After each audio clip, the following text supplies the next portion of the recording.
अस्सलाम वालेकुम दोस्तों, मैं हूं अतामत कलिया और आप देख रहे हैं मेरा यूट्यूब चैनल पंजाब खेती। आज का जो हमारा मौजू है बहुत दिलचस्प मौजू है।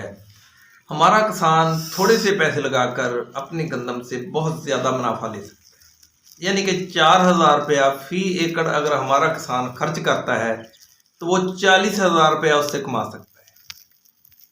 क्यों कहना आप, और ये हकीकत है। मैं आपको ये आज बताने वाला हूँ कि ये जो जड़ी बूटियाँ होती हैं ना, ये हमारी गंदम का 50% खुराक खा लेती हैं और 50% हमारी गंदम का जो वजन है, जो औसत है, उसको कम कर देती है। इसलिए अगर हमारा किसान 2,000 रुपये का जड़ी बूटियों की तलफी के लिए स्प्रे करता है और उसके बाद 2,000 रुपया इजाफी खर्चा जो करता है वो या तो अमाइनो एसिड की शक्ल में करता है या वो सल्फर, पोटाश और नाइट्रोजन इसकी मद में करता है। अगर वो ये 4,000 रुपया अपनी गंदम पर खर्चा कर लेता है फी एकड़ के हिसाब से, तो यकीनी तौर पर हमारा किसान अगर 10 मन भी आपकी गंदम फी एकड़ के हिसाब से ज़्यादा हो जाती है, जो कि आम रूटीन में 10 मन से ज़्यादा हो जाती है, अगर जड़ी बूटियां हमारी गंदम में होती हैं तो वो 50% तक हमारी गंदम का नुकसान करती हैं और हमारी गंदम से वो खुराक हासिल करती हैं। एक तो जो हमने उनको खाद डाली होती है, स्प्रे किए होते हैं, टानक डाले होते हैं, पानी लगाए होते हैं, 50% तो वो हमारा नुकसान हो गया। और दूसरा जो एवरेज आनी होती है, जो हमारी गंदम ने पैदावार देनी होती है, वो कम होती है।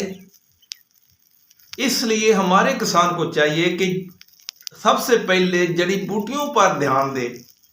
आमतौर पर देखा जाता है कि हमारी गंदम में 2 किस्म की जड़ी बूटियां होती हैं। किस्में तो बहुत ज़्यादा होती हैं, लेकिन उनको 2 अकसाम में डिवाइड किया जाता है। एक चौड़े पत्ते वाली होती है, दूसरे नकीले पत्ते, बारीक पत्ते वाली होती हैं। जो चौड़े पत्ते वाली होती हैं उनमें सेंजी होती है, ले होती है, या इस तरह से और भी सेंजी होती है, बाथू होता है, क्रुंड होता है। और जो नकीले पत्ते वाली होती हैं उनमें दुम्बी सिट्टी हो जाती है, जंगली जई हो जाती है। अगर हमारा किसान इनको तल्फ कर देता है तो जो हम अपनी गंदम को खाद खुराक डालते हैं वो टोटली तौर पर 100% हमारी गंदम को लगती है। एक तो हमारा ये फायदा हो गया। अगर वो गंदम को लगेगी तो इससे हमारी गंदम की ग्रोथ बेहतर होगी, दाना बेहतर बनेगा, जो भी खुराक है वो हमारे गंदम के दाने को लगेगी, उसका जो दाना है वो मोटा होगा, सेहतमंद होगा और वजन देगा।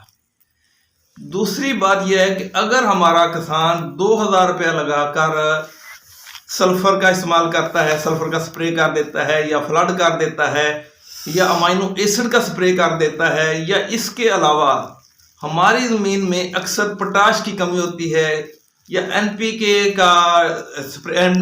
20-20 का स्प्रे कर देता है फी एकड़, अगर हमारा किसान कुल मिलाकर 4,000 अगर इजाफी खर्चा करता है, 10 मन अगर 1 एकड़ से गंदम आपकी ज़्यादा हो गई तो यकीन जानिए 40,000 बनता है।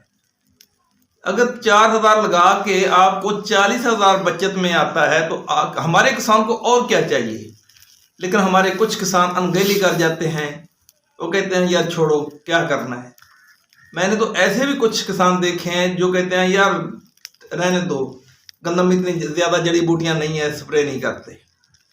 और बहुत से ऐसे किसान हैं जो सिर्फ नाइट्रोजनिक खाद और डीएपी अपनी गंदम को डालते हैं, इसके अलावा वो पोटाश या सल्फर या किसी और चीज़ की वो तकलीफ वगैरह नहीं करते, जिससे हमारी गंदम बहुत कम वजन देती है। हालांकि ज़मीन अच्छी होने के बावजूद हमारा किसान अपनी थोड़ी सी लापरवाही की वजह से 40-50 हज़ार का फी एकड़ के हिसाब से अपना नुकसान कर लेता है।